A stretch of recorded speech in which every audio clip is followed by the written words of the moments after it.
All right.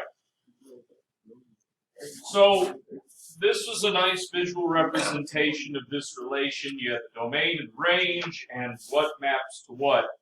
So a relation in which each element in the domain maps to exactly one element in the range is called a function. Why is this not a function? Yeah, everything maps, or everything in the domain maps to two different spots. See, this 0 maps to that spot and it maps to here.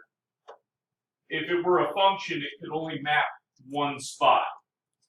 Now, multiple things can map to the same spot in the range, but each one can only go one place, if that sounds familiar.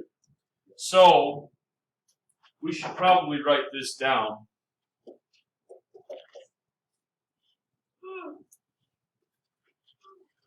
A function is a relation in which each element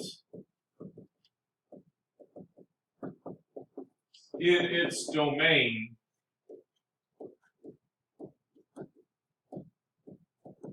maps to exactly one element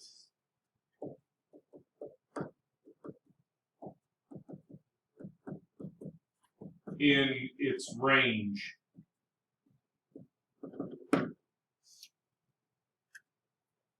And again, they can map to the same place in the range, but each element in the domain can only go one place. It can't go to multiple different places.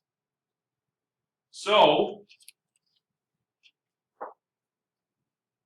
if I gave you some pictures to represent this, let's say this is the domain and this is the range, and if I have some things in the domain here,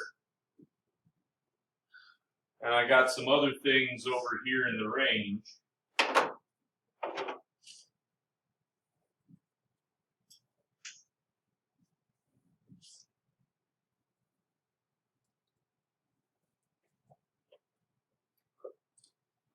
is that a function?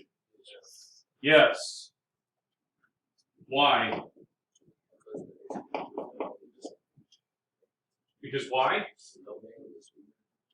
Each element of the domain goes exactly one place in the range. It's okay that two of them end up right there. Okay? And again, in order for it not to be a function, you can look back at this one. Each one of these goes multiple places. In fact, it only takes one of them to go multiple places to make it not a function. Fair enough? All right. So, what if I wrote down some other examples? What if I had the relation 1, 6, 2, 6, 3, 8, and 4, 9?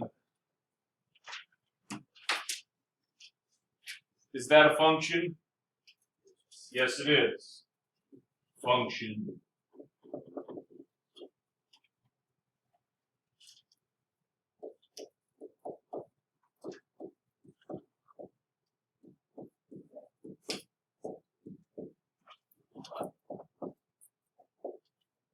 What about this one? Not a function. Incidentally, do you know what the relationship is between these two things?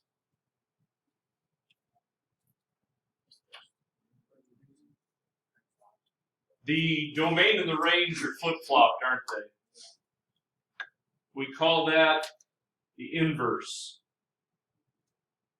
So this one right here is the inverse of this one right here.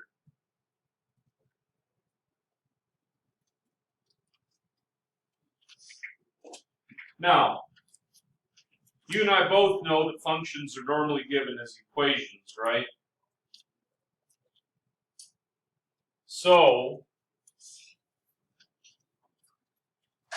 let's say we had y equals, I don't remember where I got this from, but it's a function.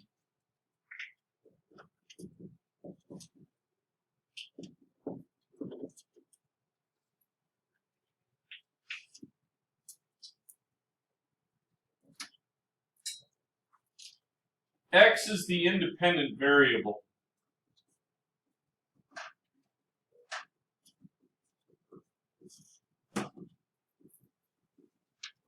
Whenever you have an expression or an equation like this, whatever variable you're using to calculate the other one is known as the independent variable, and it can be assigned any value in the domain, which would make y the dependent variable, because y would depend on whatever x you pick.